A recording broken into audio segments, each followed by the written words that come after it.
Ada 12 tren pembelajaran di sekolah tahun ini dan sampai ke depan. Guru, orang tua, dan kepala sekolah perlu tahu. Audio Jungle. Audio Jungle. Assalamualaikum warahmatullahi wabarakatuh.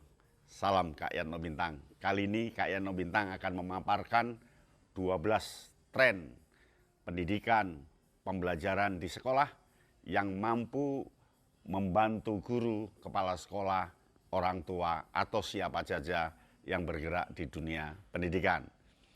Apa saja? Yang pertama adalah melibatkan teknologi dalam belajar mengajar. Ketika belajar mengajar, saat ini tidak seperti cara lalu di dalam kelas, hubungan guru dengan siswa selesai. Tidak, tetapi tren ke depan adalah bagaimana teknologi terlibat ke dalam belajar mengajar di dalam kelas. Jadi guru melibatkan teknologi dalam pembelajarannya di kelas, bisa lewat memvideokan, bisa lewat bertemu dengan gurunya secara daring, atau apa saja ke depan teknologi informasi, teknologi akan terlibat dalam dunia belajar mengajar. Nah, yang kedua adalah pelatihan soft skill. Jadi ada beberapa soft skill krusial, penting dalam dunia kerja adalah berpikir kritis, pemecahan masalah, manajemen sumber daya manusia, dan kreativitas. Anak perlu dilatih dengan berpikir kritis, memecahkan masalah, dan bagaimana membangun hubungan antar manusia dengan toleransi, bicara yang sopan santun, etika, semangat. Masa depan itu sangat dipentingkan. Jadi pembelajaran terkait dengan soft skill, kemampuan-kemampuan pengembangan diri diperlukan untuk masa depan. Itu yang kedua. Nah, yang ketiga adalah menurunnya rentang perhatian siswa. Jadi pada detik ini rentang perhatian siswa itu menurun. Siswa sudah susah berkonsentrasi ketika memperhatikan apa yang disampaikan oleh guru, karena siswa sudah merasa bahwa yang disampaikan oleh guru itu ada di Google dan yang disampaikan guru itu bisa dilacak di internet. Jadi rentang perhatian siswa semakin menurun. Nah, ini perlu diantisipasi. Jadi yang ketiga, sekarang ada gejala bahwa anak sudah punya rentang perhatian yang menurun. Perhatiannya pada guru menurun, kalau yang lalu 100%, sekarang tinggal 70%, karena mereka berpikir nanti saya bisa membuka di rumah, nanti saya bisa melacak di internet, nanti saya akan cari film-filmnya, dan nanti akan saya cari gambar-gambarnya. Sehingga guru harus betul-betul jangan sampai marah ketika tidak diperhatikan, jangan sampai ngamuk, dendam ketika tidak diperhatikan. Siswa bukan berarti tidak memperhatikan, tetapi siswa akan secara ekstensif, belajar secara ekstensif, akan mencari informasi dari luar. Yang keempat adalah mengajar versus memfasilitasi.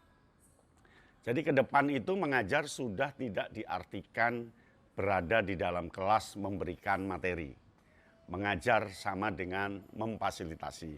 Ketika guru tahu dan pandai memfasilitasi, dia akan jempol. Guru ke depan adalah fasilitator. Guru ke depan adalah bagaimana dia peramu, penghubung, belajar antara siswa dengan materi. Tidak mengajarkan dengan ngoceh di depan kelas. Yang kelima adalah platform e-learning inovatif. Kelas-kelas daring yang menawarkan gelar kini tidak hanya menerapkan pengajaran berbasis video yang kaku, tapi juga mencakup dialog antar siswa dan interaksi yang efektif. Hal yang dibutuhkan sekarang bukan hanya inovasi, kurikulum sekolah perlu menyesuaikan dengan tren yang berkembang. Jadi guru harus paham tentang inovasi yang berkembang saat ini. Guru tidak boleh ketinggalan inovasi yang ada di dunia ini. Dia juga harus mengikuti perkembangan lewat media sosial dan sebagainya. Karena tren yang kelima itu terkait dengan inovasi e-learning yang terus berkembang. Kemudian yang keenam,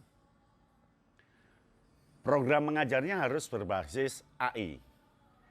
AI itu terkait dengan artificial intelligence, terkait dengan kecerdasan buatan. Jadi ke depan itu guru harus betul-betul memanfaatkan AI.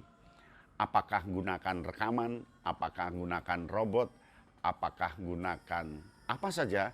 Yang penting ke depan platformnya adalah bagaimana digital dan cyber betul-betul dimanfaatkan untuk kecerdasan intelijensi atau kecerdasan buatan. Jadi artificial intelligence sangat dipentingkan untuk masa depan. Yang ketujuh adalah pembelajaran dengan menggunakan VR atau AR, yaitu siswa terkait dengan bagaimana dia menggunakan video dan kecerdasan yang lain. Dan ini teramat penting. Maka guru betul-betul mampu membuat VR. Mampu betul-betul dari satu untuk semua, dan dari semua itu diringkas secara nyata. Yang kedelapan adalah gamifikasi. Masa depan itu akan melibatkan permainan yang dapat menarik perhatian siswa secara penuh dan membuat mereka senang dalam pembelajaran. Oleh sebab itu, semakin banyak pengajar yang menerapkan permainan dalam pembelajaran akan semakin bagus. Maka guru kaya dengan permainan-permainan. Siswa sangat suka dengan permainan. Mengapa? Karena semua HP sudah menyediakan permainan. Sehingga siswa akan senang ketika belajar dengan permainan. Apakah permainan kaitannya dengan angka, apakah kaitan dengan gambar, apakah kaitan dengan suara, atau kaitan dengan tiga-tiganya dan terkait dengan gerak. Maka guru harus pandai menciptakan permainan. Karena dunia permainan sekarang ini menyatu pada semua pemegang HP. Menyatu pada semua pemegang intelijensi buatan. Yang ke-10 adalah teknologi chatbot. Teknologi chatbot bermanfaat bagi para pelajar yang membutuhkan saran atas tulisan akademik mereka. Jadi teknologi semacam ini bisa diterapkan untuk membantu peserta didik menulis esai secara mendalam dan semacamnya. Jadi guru harus menguasai betul bagaimana menerapkan chatbot, bagaimana membuat kritik atau menilai atau merevisi karya tulis siswa dengan cara cepat lewat program chatbot. Jadi guru sudah tidak perlu membaca rinci lalu mencoret-coret, tetapi sudah ada program yang bisa memeriksa secara cepat pekerjaan siswa. Nah, yang ke-11, ke depan pembelajaran akan lewat video.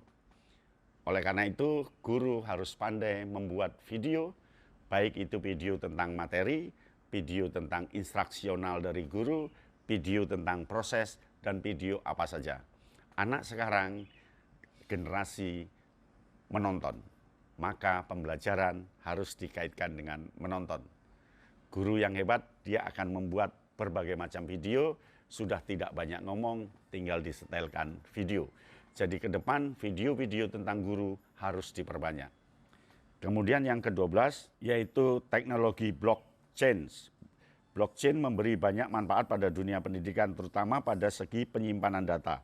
Dengan adanya data baru yang ditambahkan, maka clock baru terbentuk sehingga kapasitas penyimpanan pun tidak terbatas di atas e-portfolio dan masif open online course. Misalnya keduanya menggunakan blockchain yang mendukung pengetahuan di dalamnya. Artinya guru harus betul-betul dia mempunyai kumpulan-kumpulan data yang betul-betul besar dan siap dipakai oleh siswa. Begitu 12 tren pendidikan masa depan. Tren pendidikan masa depan ini tentu harus kita kuasai dengan bagus. Selamat Anda menguasai tren pendidikan masa depan. Salam Kak Yan Bintang. Audio Jungle. Audio Jungle.